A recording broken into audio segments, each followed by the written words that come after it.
বাংলাদেশকে auto parts রপ্তানি বন্ধ করল ভারত। বাংলাদেশে হিন্দুদের ওপর অত্যাচারের এই সিদ্ধান্ত নেওয়া হয়েছে।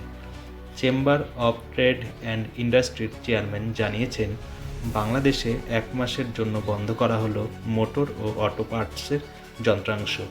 বাংলাদেশে প্রতি মাসে 1000 কোটি টাকার যন্ত্রাংশ রপ্তানি করা হয়, কিন্তু বাংলাদেশে যেভাবে হিন্দুদের ওপর অত্যাচার করা হচ্ছে, হিন্দুদের মন্দির পুড়িয়ে লুট করা হচ্ছে, হিন্দুদের সম্পত্তি লুট করা হচ্ছে, হিন্দুদেরকে অত্যাচার করা হচ্ছে, তার জন্য এই পদক্ষেপ নেওয়া হয়েছে।